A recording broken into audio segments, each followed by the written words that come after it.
Ako pala yung lumalaki. Sorry. Yan. So guys, yun yung aming president, si Mr. Jonathan So.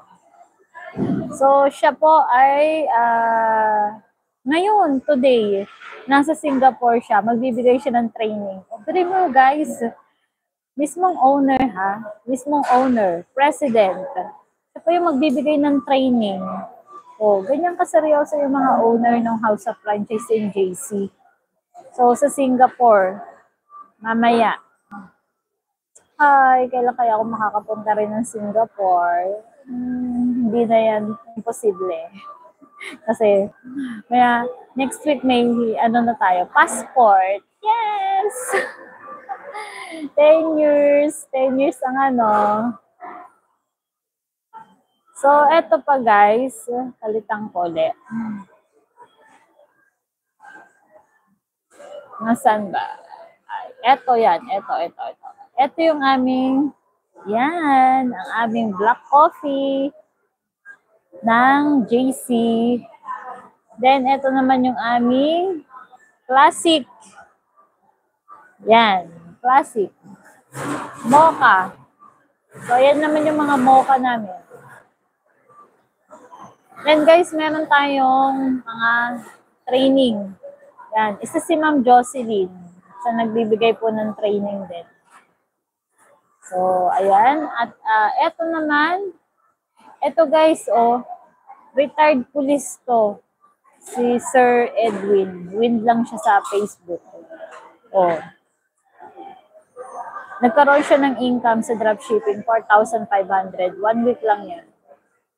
At least, napatunayan din niya sa sarili niya. Nung una, syempre, duda-duda. Natural lang naman yun sa atin, magduda-duda. Kahit naman ako nung una.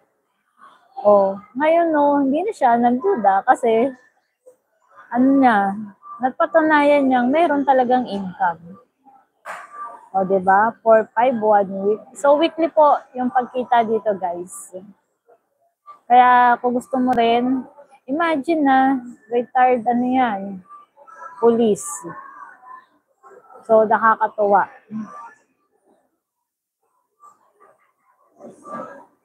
Ito naman. Ayan siya, Ito pa siya, Yan yun, grabe guys. So, ginawa ko sample yung video niya. Dahil, syempre, nagbibigay nga tayo ng mga learning sa iba na hindi naman ganun kateki-teki pagdating sa online. So, yan. Ano ba dumadami ang views talaga natin? Siyempre, through engagement. So, bukod daw sa engagement, marami talagang followers din itong si Sir Edwin. Nasa around 6,000 mahigit ang alam ko. Kasi ang akin, 5,000 pa lang . Pero konti na lang, magsi 6,000 na tayo. So, dito sa YouTube, wala pa nga ako masyado. Kaya, tulungan nyo naman ako guys, ballpoint. Ang dami mong subscriber, baka naman.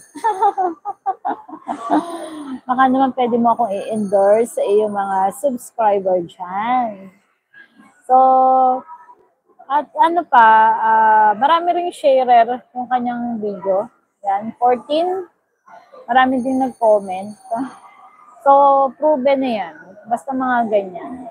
Sigurado. Mataas yung views. 1.4 nung chinek ko na isang araw . Ginawa ko to ng videos para nga doon sa mga hindi masyadong teki pagdating sa online. So, eto siya. Ano pa ba ipapakita ko sa inyo guys?